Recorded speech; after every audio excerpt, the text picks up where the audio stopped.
Hey guys, what's going on? So, my name is Elliot, and welcome to This and That Reviews, where I take movies and I compare them to other movies. I compare them to other movies to varying degrees of success.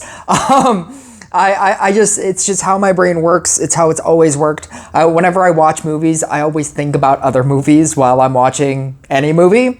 And sometimes that's not necessarily a bad thing.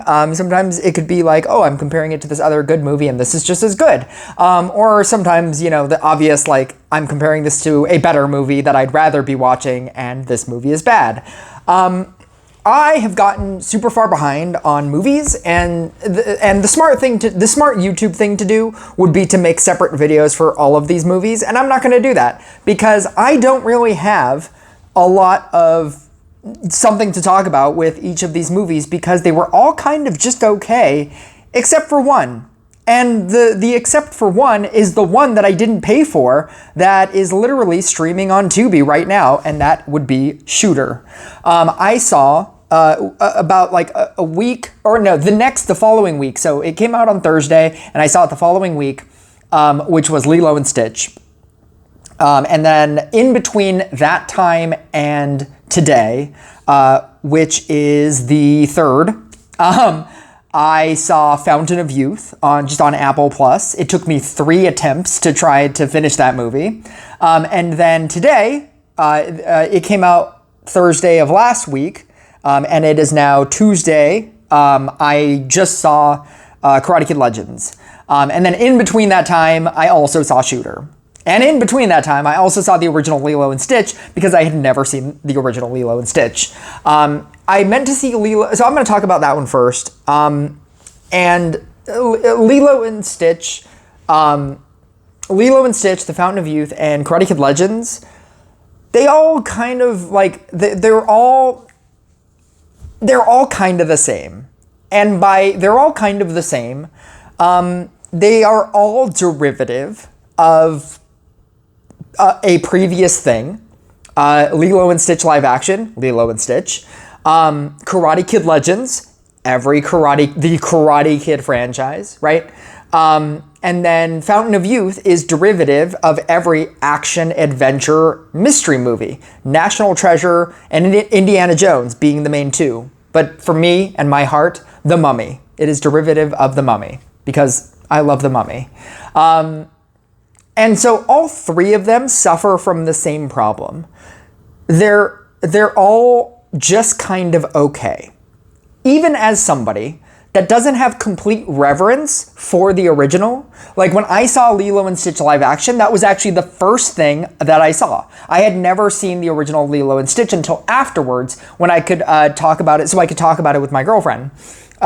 Because she had obviously seen the original Lilo and Stitch. She didn't see the new one because she refuses to watch the new one, because with all of my description of the new one and all of the discourse online about the new one, it is basically just an abomination in her eyes.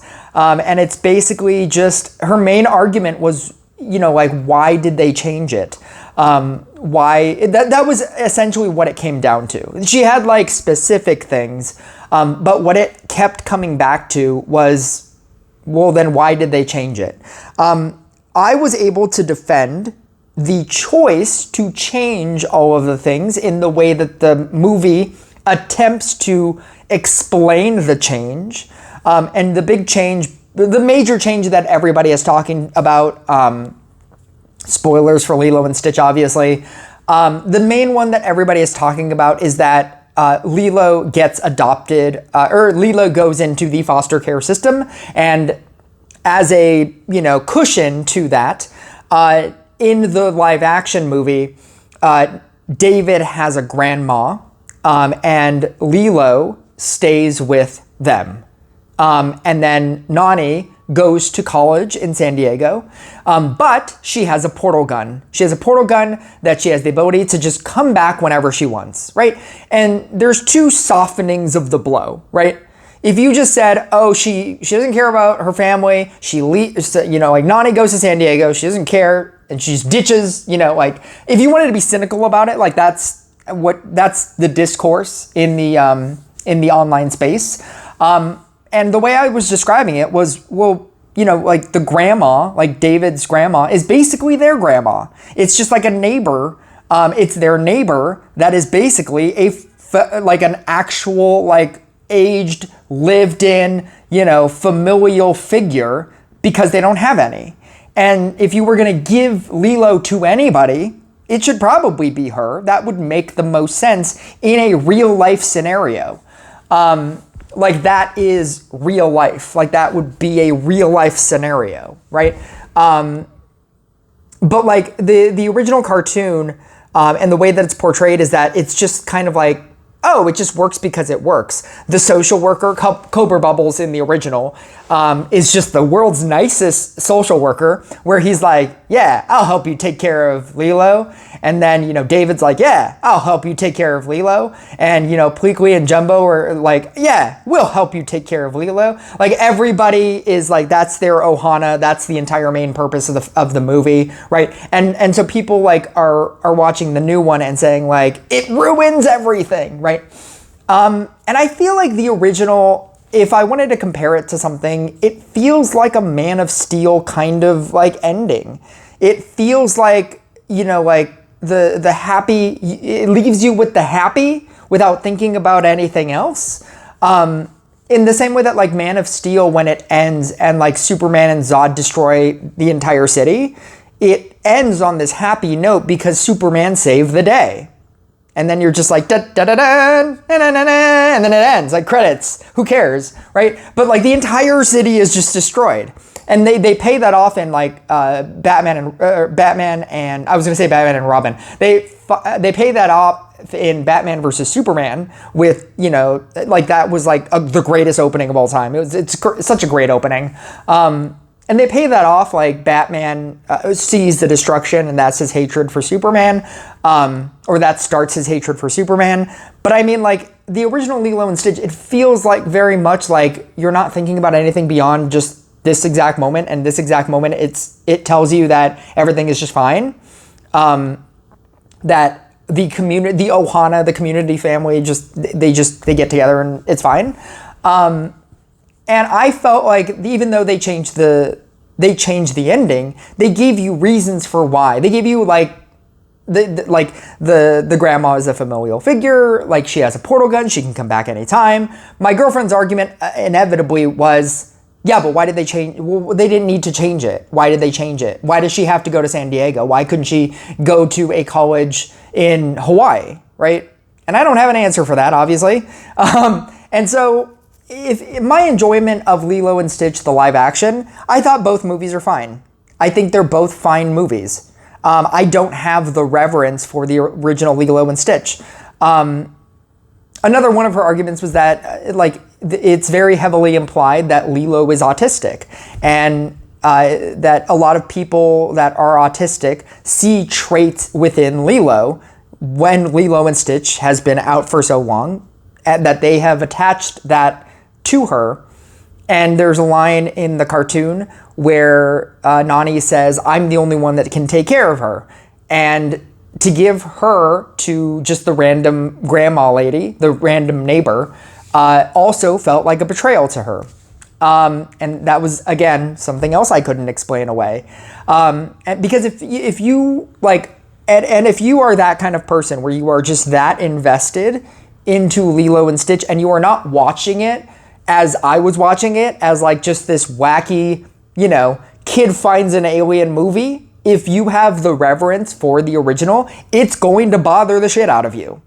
In the same way that when I saw Glass, and, you know, spoilers for Glass, when they killed David Dunn, I don't have the reverence for Unbreakable. I like Unbreakable. I saw Unbreakable. When Split came out, I was very excited that it was like a sequel to Unbreakable, but I also don't hold Unbreakable as like one of my favorite movies of all time with the amazing superhero Bruce Willis as David Dunn, right? So then when Glass comes out and everybody thinks that it's like a sequel to Unbreakable, because it is, right?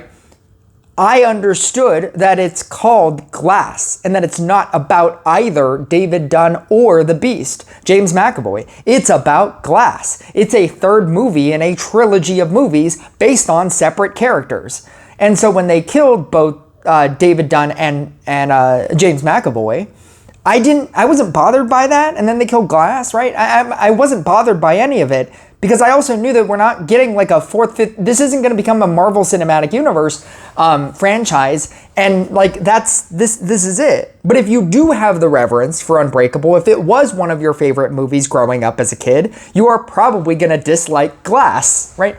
And so like your appreciation for each of these three movies will be based on the reverence that you have for the original. If you don't have reverence for the original, I think all three of these movies are okay. I think they're fine movies. And I'm going to blow through these other two.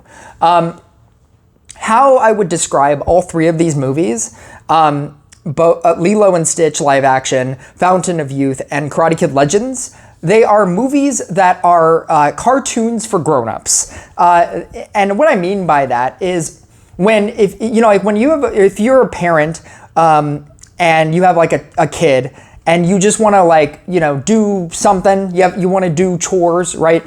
And you want to turn something on for your kid to watch, your like 8-year-old to watch. So you put on a movie or you put on like, a random, like cartoon like the Rugrats or Looney Tunes. I'm dating myself. Coco Melon, I suppose, is one of the new ones, right?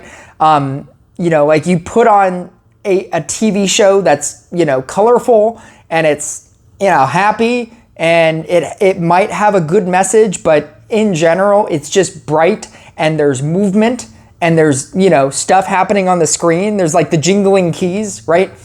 Stuff is happening, right? This is what people need. They just need the movement, right? That's why all the creators do this thing, this little motion. It keeps your attention on the screen, right? It's like the jingling keys thing. And then, like you go away from that experience, like your kid goes away from that experience, entertained for that period of time, but then they'll just never remember anything that happened, and you could probably play the same thing or 3 episodes down, down the line, and neither matter, right? It's that. That's what all 3 of these movies are. It's something that you put on your TV that's just entertaining enough to be exciting, so that it's not boring. All 3 of these movies. When it goes to streaming, put them on your TV. Go do some chores. Come back. You won't even feel like you missed anything. Because it just keeps, like the movie just keeps resetting itself. Like there's just a new action beat every 20 minutes, right? And that's not more apparent than Fountain of Youth. So I will transition, I'll use that as my transition to Fountain of Youth. My biggest problem with Fountain of Youth, I wanted to say, when I was thinking about doing a review for it, what I wanted to say originally was that it's good. I think it's good. And for the most part, for the majority of maybe, I don't know, half the movie, I was like, you know what? In this world of an overly complicated movie like a Mission Impossible Final Reckoning, where it's so complicated and so insane in its plot, I liked the simplicity of this movie.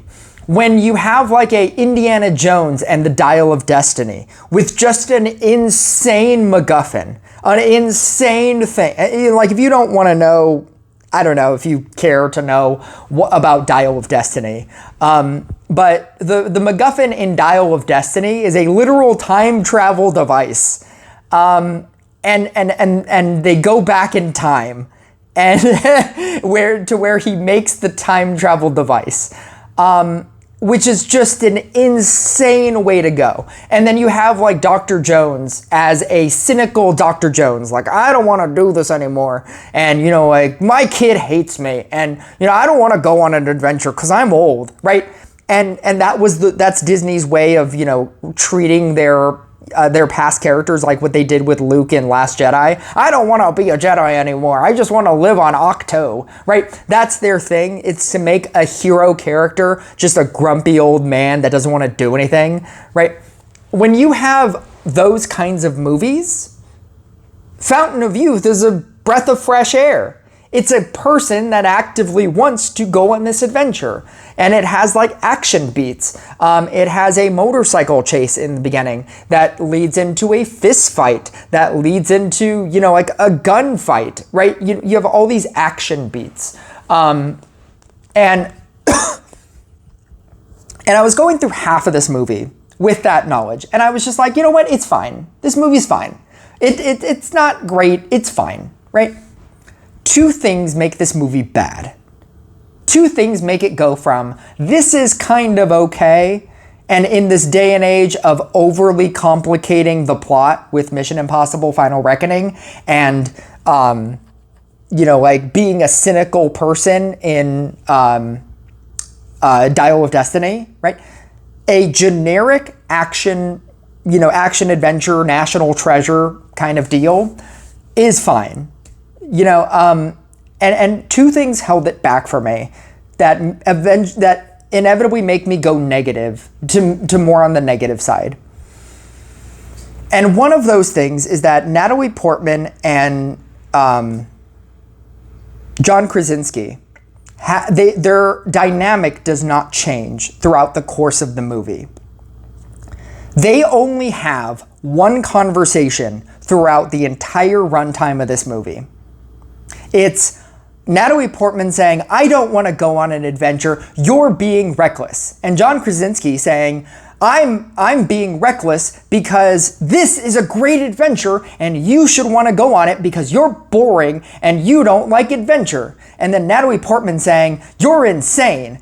And then John Krasinski going, yes, but do you want to do this or not? And Natalie Portman saying, yes, but I don't like it.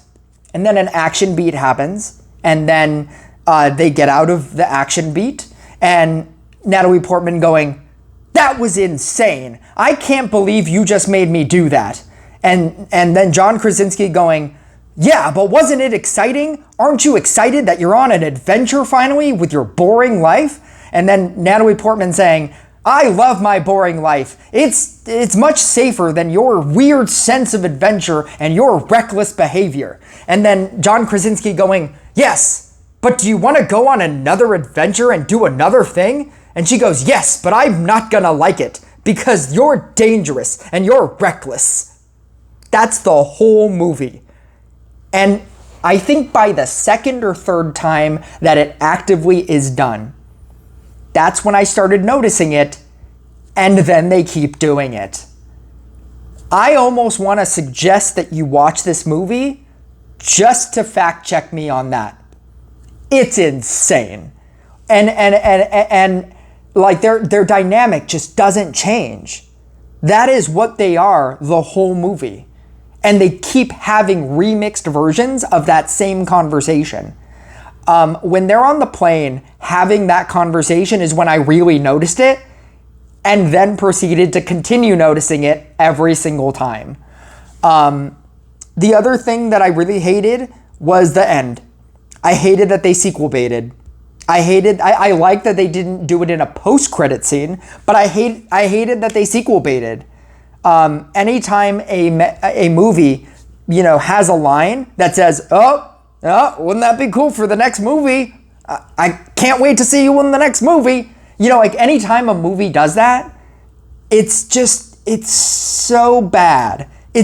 Like unless the movie is good, then the movie, like that moment becomes really, really bad. And it's like, and like they just, I don't know, they swung for the fences with that. They were just like, you know what? Maybe people will like it, and maybe this will be a really cool moment. And you know what it's like?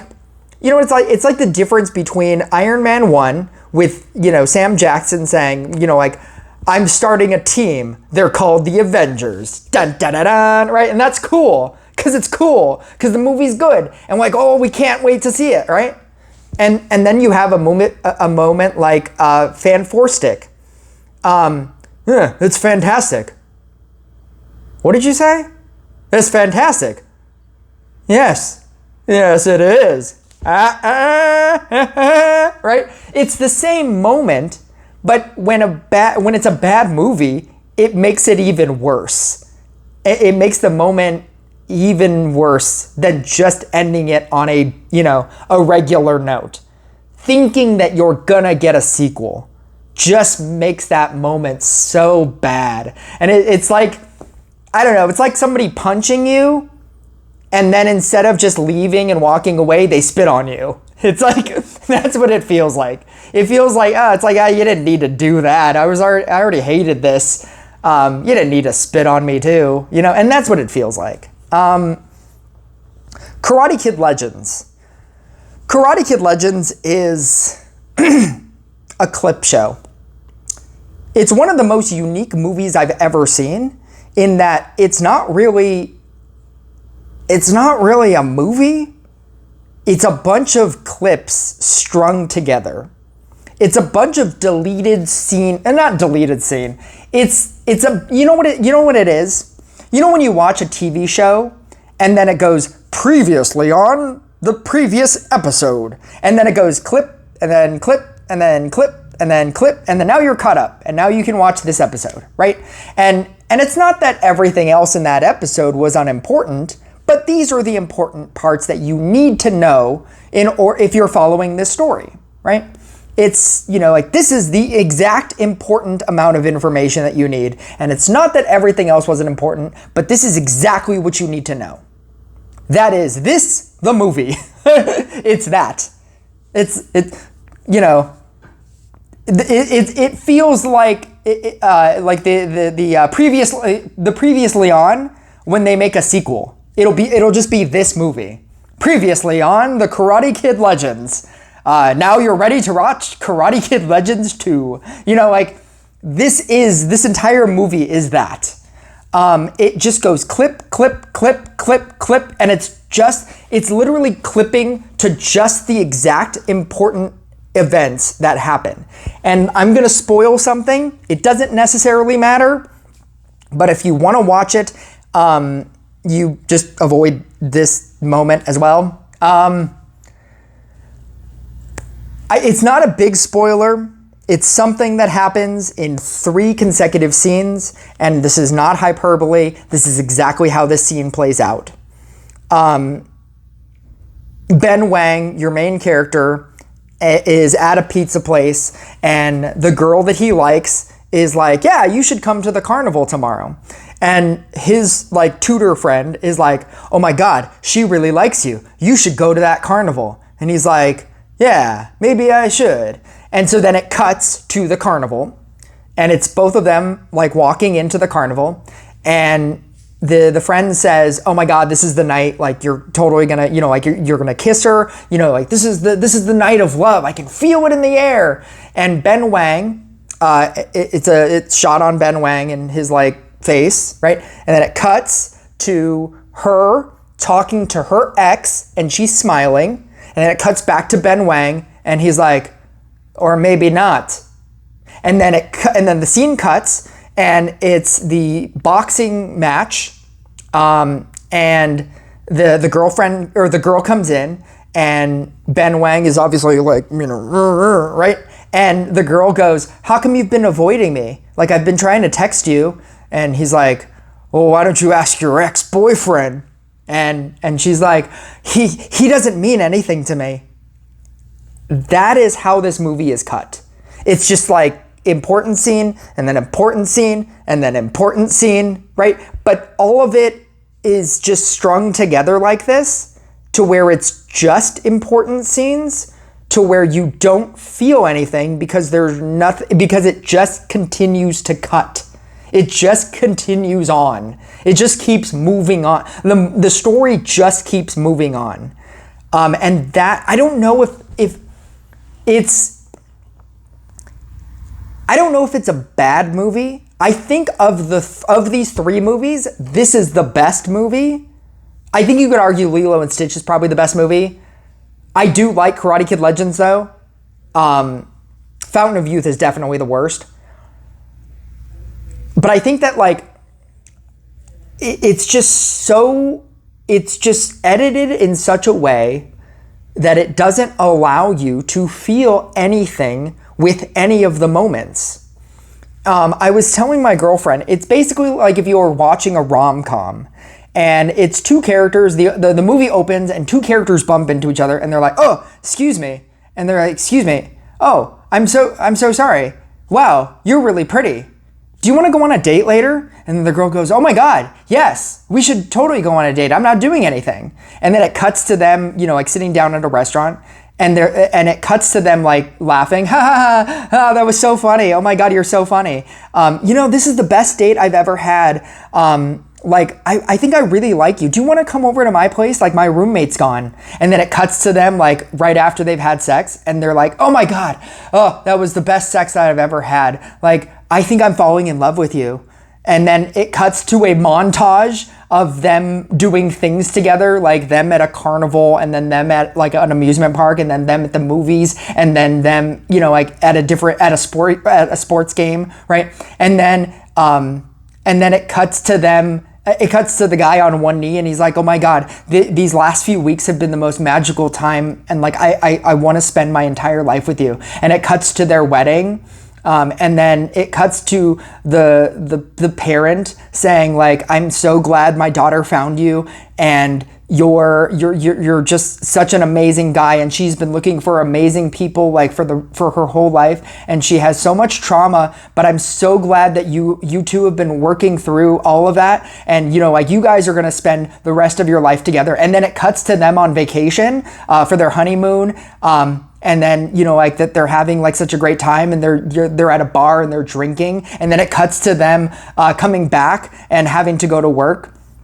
And then it cuts to him at his office and then his boss comes in and he says like, you're fired. And then it cuts to him like at dinner at the table like this. This is what this movie is. It's not that it's not easily trackable. It's not that you don't know what the plot is. You know what the plot is. Like, what's happening. But I think my girlfriend like put it in the best words in that it's all surface level. Karate Kid Legends is entirely a surface level movie. It's the exact thing that it's showing you, and that's all it is. There is no like line of dialogue that is memorable. Because it doesn't build to that. No line of dialogue builds to anything. It's just like if you read 50 quotes of best quotes in a post, look up 50 best quotes and just read through 50 best quotes. And then at the end of that, try to remember like your top favorite quote and why it was so meaningful, right? It feels like that. Like there's probably good lines in this movie, but there's no build up to any of those lines. It's just a good line because it's a good line with nothing behind it. It's just a funny joke because it's a, like that's funny, but there was no lead up to that. I mean, maybe it's funny. That's probably not funny. And that's what it is. It's just like there's nothing leading up to that. It's just, okay, yeah, that was like a funny moment. That was a poignant line, but that's all it is. And I think a lot of people that probably have reverence for the Karate Kid series, and I don't. The only one that I actually saw was the next Karate Kid with Hilary Swank. I didn't watch Cobra Kai. I don't think I've ever seen the original Karate Kid in its entirety. And I definitely didn't watch the Jaden Smith Jackie Chan one. I do like that they had Jackie Chan and Ralph Macchio in this, and I understood like the weight of their inclusion. And I thought that it was fine. But again, in the same way that I watched Lilo and Stitch live action without having reverence for Lilo and Stitch the cartoon, so like I haven't had that in my soul for years, right? I don't have the reverence for Unbreakable.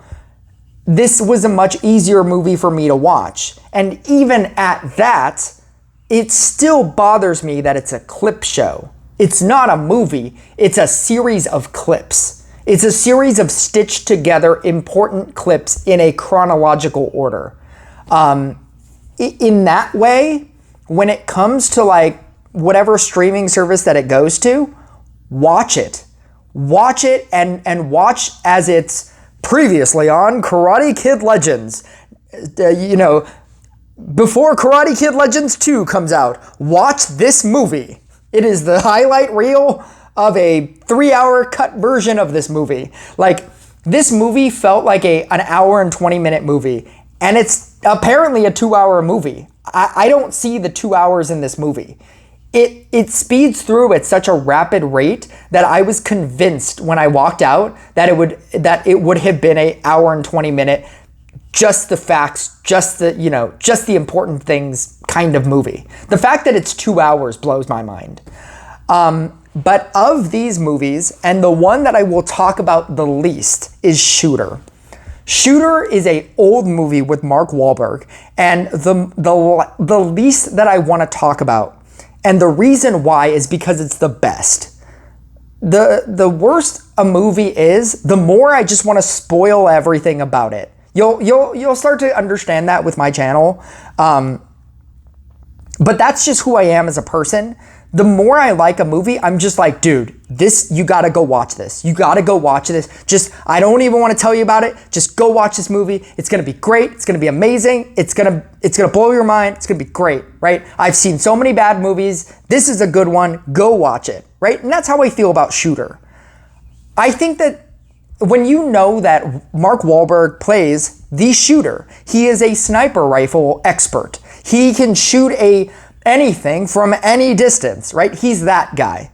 When you know that that's the plot of this movie, I think there's an idea of what this movie is in your mind. It's him, going in, like, how did he become a shooter? And then he trains, and then he gets better, and then at the very end, he takes a test, and, he has to do some crazy, insane shooting thing. Maybe he's on a train and he needs to shoot a target that's the size of a dime, and it's while he's on top of a train, and, he's so good and he has so many skills by this point of the movie that, he does it, right? That's what I would assume that this movie is, right? It's not. It's not at all that. And it's so much better because of it. It's so easy for it to be a shooter training movie about an unlikely person who joins the army and learns the importance of sniper rifling, and he becomes better at sniper rifling, and he can't keep a job, and that I feel like that's the normal standard movie that they would make, and it would be a fine movie, a forgettable fine movie. This is such a great movie because it doesn't do that. This man is the hero of this movie, but this man kills some people. This man, I'll spoil the end of Karate Kid Legends.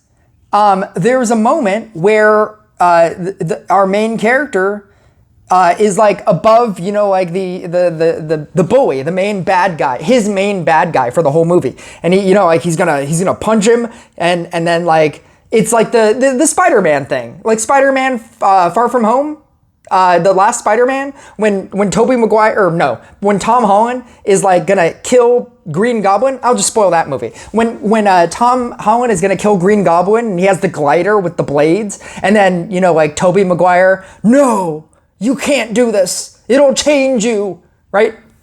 And he's like, all right, right? But he made his point, right? He made his point. Mark Wahlberg makes his point by killing you. That's how Mark Wahlberg in Shooter makes his point. He makes his point by killing you. That's how he's the Punisher. He's a good guy, but he's the Punisher, right? Because of that, even just because of that, it's such a unique movie. And I don't want to spoil it. I kind of just did, but I didn't. I mean, kind of, but you won't know when it happens. It's an old movie. I don't know. What I'm trying to say is save your money. Don't go watch any of these movies. Don't go watch live action Lilo and Stitch or Karate Kid Legends or I guess Fountain of Youth. You can watch Fountain of Youth. Watch it for those conversations between Natalie Portman and not Star-Lord. That's another thing that I wanted to comment on. What's his name? John Krasinski is trying to be a Star-Lord character. He's trying to say like wacky Star-Lord lines that Chris Pratt would have. But he's also intelligent. Like he's a very smart guy, and it doesn't fit with his character that he's saying dumb things, like dumb, silly things. This isn't a line in the movie, but there is the, he'll just be like, we have recovered six of the paintings, and on the backs of the paintings there are specific letters written in ink. So we need to go find the last of the paintings in order to recover in order to complete the set of paintings, in order to find the tomb. So hold on to your big old butts as we go do it. Let's go, gang. It doesn't fit. It just comes off as like somebody trying to be funny and they're not. And it's like you understand that they probably, like the people making this movie, they're like, just be Star-Lord. Be like this leader who's funny, right? Star-Lord is like a reluctant leader, but his entire crew understands that he's dumb. They just also understand that he's a good leader, right? But he's also super dumb. He's also dopey and dumb, right?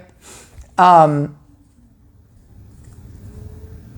I feel like that's what they tried to do with John Krasinski, and it just doesn't work. So go watch Shooter. Go on Tubi. Tubi is like one of the best streaming services out there right now. Go on Tubi and just watch Shooter.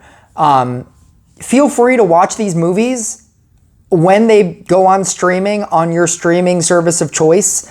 But I don't think they're great.